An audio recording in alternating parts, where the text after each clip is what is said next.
And just happy to be here with you from Lisbon with Father Ross. We are at a cafe, very, very fancy cafe. What are you enjoying right now? Next to our hotel. Yes. Got a little ham and cheese breakfast and some coffee. Of course, we like our coffee when we travel. It's very cheap here too. Very affordable. Like an espresso is like €1 here. Not the Starbucks version. So, Exactly. we are kid You can hear all our fans. Yes. They're screaming. They see us. Well, excellent. Well, we just want to kind of quickly go over a lot of stuff, good stuff coming up. When we get back, we got to get ready. We have the big church picnic coming up. That's really exciting. So every year we do this church picnic. We ask that you bring a dish to share. That's all located in there. We're going to do like a little pig roast, and the Di Loretos always help us out with this. The Knights always help us out with this. The Dads group. So a lot of really good community building. It's going to be after the 4:30 Mass this year. Yeah, we kind of moved it around. I think we had it after 10:30 last year. Yeah. For my first picnic, and then we're gathering after Saturday Mass. So the Saturday Mass group, that's the group that says they don't get coffee and donuts. They don't get, anything. So you get the parish picnic. That's right. So we'll see. That's We'll a good see change. you there. Right. I would take pork over donuts. Any day. So after that, we're doing this open house. You want to tell us a little bit about the open house? Yeah, we're having a little open house. A lot of people are looking for church after the pandemic and coming back to church. And it's a great way. People often say, well, how do I invite my friends and family back to church? Well, this is one of those opportunities. So obviously they can come to any of our masses that Sunday or, in between. But also we're going to be open till 1 p.m. Just, welcoming people, having some opportunity to meet not just us who work there, but, all of our wonderful volunteers, ministries, and just hopefully, connect with other people in our community. Yeah. And it's going to be nice, too, because we will be offering church tours, Dr. Michael DeSanctis, after the 9 o'clock Mass and after the 10:30. And then we also have the Knights of Columbus are going to be doing some donuts. We might even be grilling up some hot dogs. We'll see. We'll have a good time that day. So that'll be nice. Remember us next Tuesday. We have Erie Gives. What are our projects this year? We have Celebrate Recovery. Yeah, we've got a project and a program. So our program, Celebrate Recovery, and our project is we're collecting funds now for an outdoor lighting project. So some of our lights quit working last year.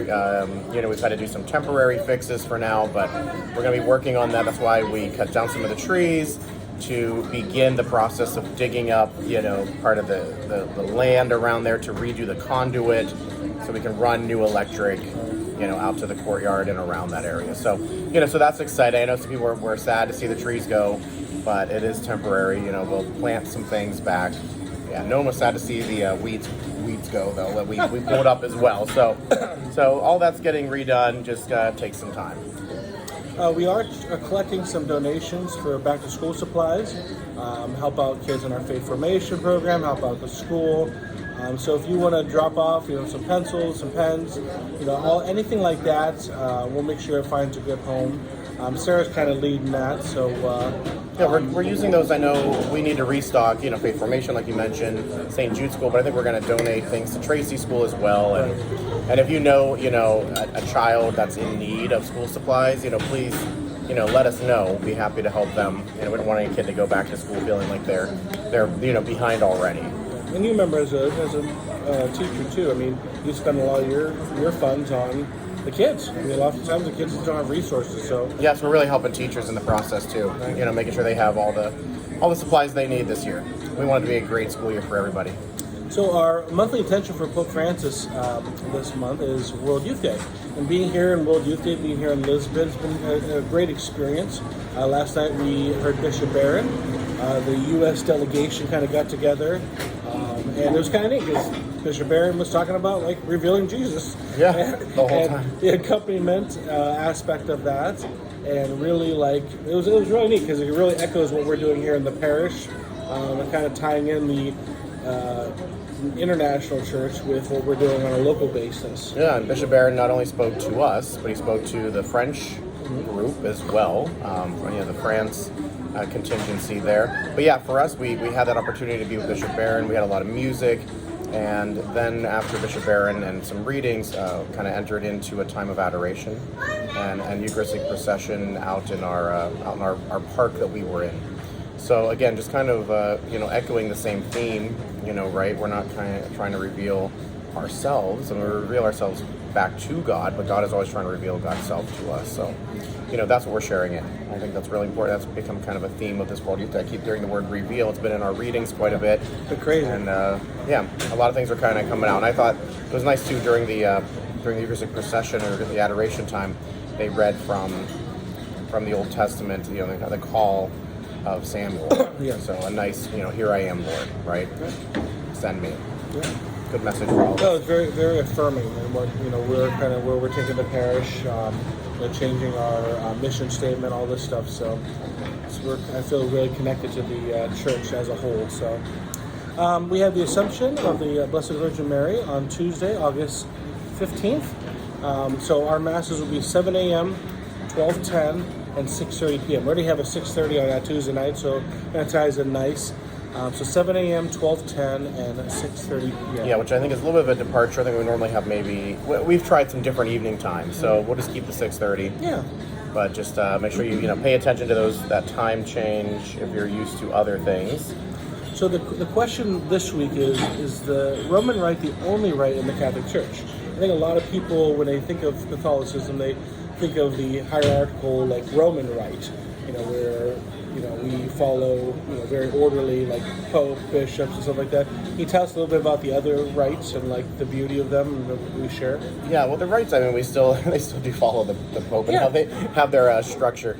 But we're looking at, especially as we're at World Youth Day, we're gathering with the whole church, right? I think someone told us that every single country is represented but one. I'm not sure. I said, was it North Korea? And someone said, no, I think they're here even. So I'm not sure, who didn't make it to Portugal. But, the church is, one Holy Catholic and Apostolic, and part of that is that we bring in all the different rites.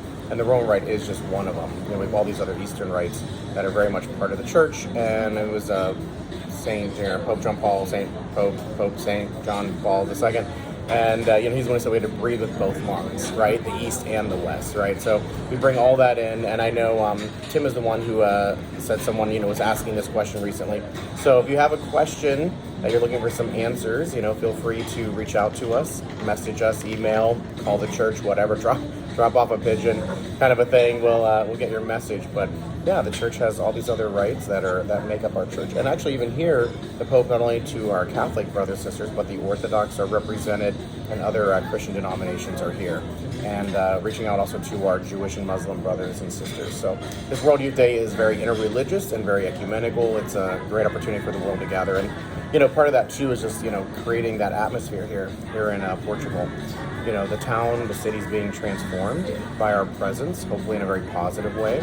There's a lot of negativity in the media here, that we are just here, to waste the city's money, and that we're trashing things and stuff like that. And hopefully some personal encounters will show people that's not what we're all about.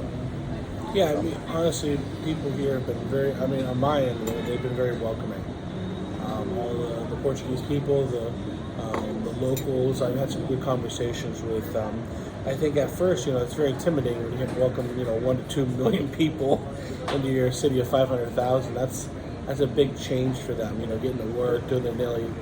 But it's a great testimony also. I mean, we were walking to Mass for the opening Mass, and my daughter Sophie was like, I can't believe how excited people are to go to Mass. Mm-hmm. And it was just very innocent in the way she said it, but like, that to me, that is a great witness to our faith. I mean, hearing all the different chants from all the different countries, and really, we are revealing and showing people how excited we are for our faith in Jesus Christ. So that to me has really been a message for this World Youth Day. So yeah, I was going to say the same thing about even with adoration, but with Mass too. Like, people are chanting, people are screaming, waving flags, all this stuff is happening, but then whenever you get to like with adoration, everything just stops, gets quiet, the flags and banners, everybody puts stuff down, and like it was so weird last night, you could hear the birds. Like it was so quiet, the music stopped, everything just stopped, and everybody was just kind of in a time of adoration, and you could hear the birds. And I thought that was really telling that you have like, I don't know, 100,000 people in one spot. We're going to have 2 million on Sunday, and there will be moments of silence. So really powerful. I always think, it's easy to be silent when you're by yourself, but I think it's awesome to be quiet with 2 million other people. So it just shows you how reverent we are and how excited at the same time. Please keep us in your prayers as we travel. And remember also that, as Catholics, we have the universal church. So very important to keep the whole church in our prayers. Oftentimes we get very narrow-minded. We're only thinking about our church or our little community.